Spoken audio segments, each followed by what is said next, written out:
Кога зборуваме за идентитет, кога зборуваме за промена на нова личност, она што е можеби најважното, доколку сакаш да бидеш нова личност, првата промена е промена на обкружување.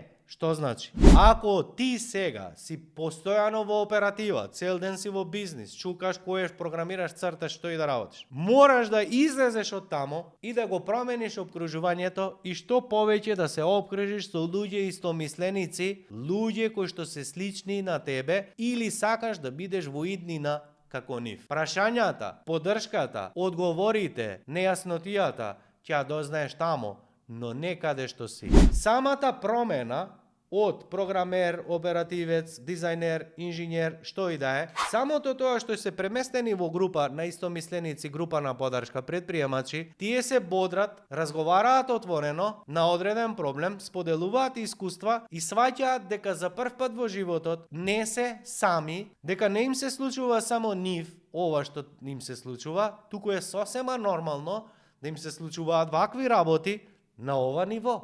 Значи, промена на окружувањето е првиот чекор.